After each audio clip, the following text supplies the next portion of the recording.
world champion of a major wrestling organization is supposed to be the best of the best, the person relied upon to produce exciting, if not great, blockbuster matches and defend the title with pride. As good as some world title reigns are, however, they can end up being blighted by one notable clangor that messes up an otherwise impressive resume. A clash of styles, a hostile crowd, or bad creative have, in the past, made the richest prize feel like the biggest albatross. I'm Adam Pacitti from Cultaholic Wrestling, and these are 10 great pro wrestling world champions who had one terrible match. Join us. Number 10, The Undertaker vs. Faarooq at King of the Ring 1997. The Undertaker's second WWE title run was much better than his first. I mean, to be fair, his first one only lasted 6 days, so it would be hard not to be, right? The dead man had to wait 5.5 years before getting his hands on it again, beating Sid in the dreary main event of WrestleMania 13.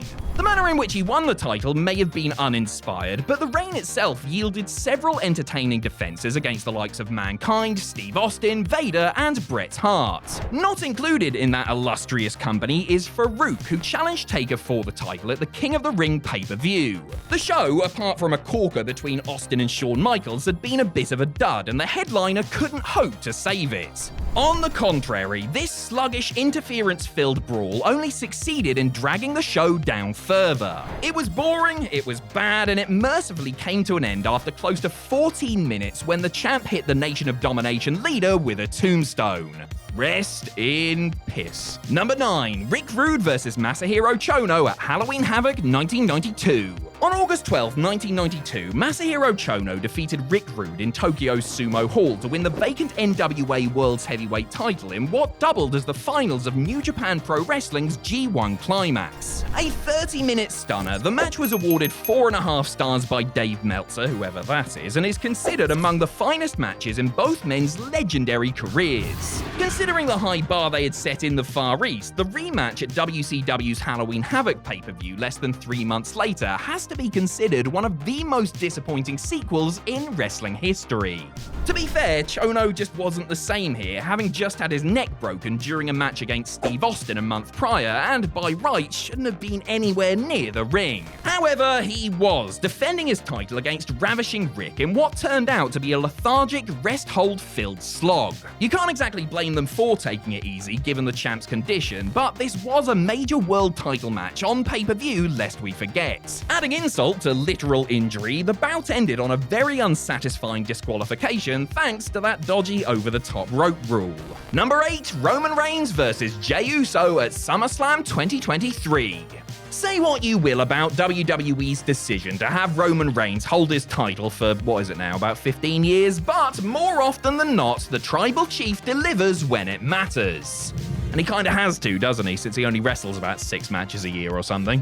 One of the occasions fans were expecting an epic was in the main event of SummerSlam 2023, as the saga of the Bloodline's infighting led to Roman's empire being threatened by his own flesh and blood. Reigns and Jey Uso had previously had a banger too at Hell in a Cell 2020. That took place in front of nobody inside the Thunderdome, while the SummerSlam sequel was taking place in a packed stadium. Surely they were going to pay off the storyline with a match for the ages, right? Sadly, their tribal combat clash was the worst match on the show and the weakest defense in Roman's long title reign. Slow, boring, and predictable, it finally ended after 36 minutes when Jimmy Uso turned on his twin just to drag this thing out even more. Number 7, Kurt Angle vs. Mark Henry at Royal Rumble 2006. When Batista went down with an injury in early 2006, WWE hastily put together a battle royal to determine a new World Heavyweight Champion on the next episode of SmackDown. That was won by Kurt Angle, who moved back to the blue brand from Raw and turned babyface in the process. The Olympic hero's run with the belt stretched to WrestleMania and saw Kurt, who was falling apart physically at the time, defy how his body felt by having 2 certifiable bangers with The Undertaker on TV and pay-per-view, en route to dropping the title to Rey Mysterio in a fun triple threat match that also included Randy Orton. Angle's first major defense, however, threatened to derail his reign before it even had a chance to properly get started. Putting the gold on the line against Mark Henry at the Royal Rumble, Kurt was entrusted to close the show in style and and went on after the Rumble itself, as well as John Cena regaining the WWE title from Edge. Angle's defense was a 7-minute snoozer that ended the event on a down note. The only reason it went on last is so WWE could have Taker come out and use his spooky powers to destroy the ring in an angle almost as lame as the match that preceded it. Number 6, Booker T versus Buff Bagwell on Raw. When Vince McMahon and WWE bought WCW in March of 2001, there were initially plans to relaunch the promotion as its own brand once again, with the working idea that Raw would become the WCW show, while SmackDown would become the WWE show. Those plans were promptly thrown into the bin after the extremely negative reaction to WWE's decision to run a WCW World Heavyweight title match in the main event of the July 2, 2001 edition of Raw. Booker T, who had won the title on the final episode of Nitro, defended against Buff Bagwell, with WWE adding WCW logos and commentary team to make it feel more authentic. Well, it certainly was authentic, authentically rubbish. Booker was a great champion and had proven time and time again that he could have a good match with just about anyone. On this night, however, the stuff was all over the place, putting in a performance so shoddy that fans in Tacoma, Washington completely turned on the presentation, which convinced WWE to go with the invasion angle instead of bringing back WCW from the dead. And nobody ended up digging that. Sucker! Number 5, Ric Flair versus the Junkyard Dog at Clash of the Champions 11. Despite never being the best worker in the world, the Junkyard Dog was a big draw in his day, particularly for Bill Watts in the Mid-South territory in the early 1980s. That popularity is pretty much the only reason he was given a chance to headline opposite Ric Flair in 1990, despite being several years past his best. Well, I suppose if anyone could get a good match out of him at this stage of his career, it would be the Nature Boy, wouldn't it? No, it would not. The main event of the 11th Clash of the Champions special was one of the worst title matches in WCW history. The Dog clearly had no bite left in him, with Flair essentially wrestling himself while his opponent gasped for air after every little bit of physical exertion. The crowd still loved the Junkyard Dog mind and reacted to him no-selling the champ's offense, including chair shots for 6.5 minutes that felt more like hours. It's sad watching JYD in this state because he's so physically gone and can't do much of anything, let alone go toe-to-toe with somebody like Ric Flair. Number 4, Chris Benoit versus Eugene on Raw. Chris Benoit realized an improbable dream when he beat Triple H and Shawn Michaels in the main event of WrestleMania 20 to become the WWE World Heavyweight Champion. A rematch at Backlash was first class, while singles matches with The Game and the Heartbreak Kid, as well as Kane, were all superior. It shouldn't come as a surprise that somebody as good and consistent as the Rabid Wolverine would put together a great run with the big gold belt, and then he ran into Eugene. It seems absurd looking back at it now, but Eric Bischoff's kayfabe nephew was all over Raw at the time. This led to a situation where Nick Dinsmore's alter ego got a shot at Benoit's title in the main event of Monday Night Raw. The Eugene character had short shelf life and a low ceiling, so it's hard to suspend disbelief while watching him try to win the industry's top prize from one of the best to ever lace up a pair of boots. Mercifully, it was short and technically alright, ending in a DQ following interference from Evolution.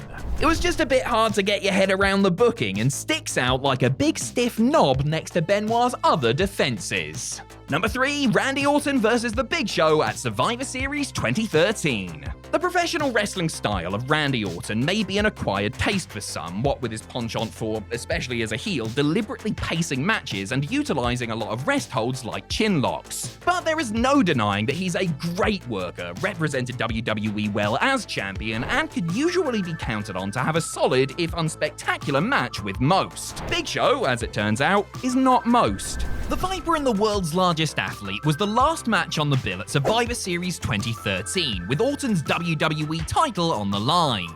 That it was centered around a feud between Show and the Authority didn't help much, nor did the fact that WWE tried to transfer the beloved Daniel Bryan's popularity onto the challenger. The silence that greeted the match should tell you that it didn't work. Had the two men went out there and tore the house down with their wrestling, it might have evoked a response, but the action was about as exciting as eating dry bread and drinking tap water while watching paint dry on a Sunday morning. And that's being generous. Number 2, Big Show vs. Batista on ECW on Sci-Fi. Straight back in with the big show now, going back in time to 2006 when he was reigning as ECW champion. Listen, not many people who were watching at the time are going to fondly reminisce about Show's title reign, but when you look at it on the whole, it really wasn't all that bad. The world's largest athlete was presented as a force to be reckoned with and had some decent title matches with Rob Van Dam, Sabu, Kane, The Undertaker, and Ric Flair before dropping it to Bobby Lashley inside the Extreme Elimination Chamber. His match with Batista, who had World Heavyweight Champion King Booker in his sights, was not only a bad match, but it was completely and utterly rejected by the crowd in the Hammerstein Ballroom, who essentially hijacked it and turned it into a farce. A hilarious turn of events that turned the bout into a spectacle. If nothing else, it still didn't quite make up for the abysmal in-ring action. This match was the antithesis of what the hardcore ECW audience wanted, and they let Big Dave, Big Show, and the Big Cheese backstage know all about it. Number 1, Batista versus the Great Khali at No Mercy 2007. A little over a year after the Hammerstein fiasco, Batista was riding high as World Heavyweight Champion. He won the belt at Unforgiven in a triple threat match with Rey Mysterio and the Great Khali, and would go on to defend the title in some great matches with The Undertaker and Edge before dropping it to the Rated R Superstar in a triple threat match also featuring the Phenom.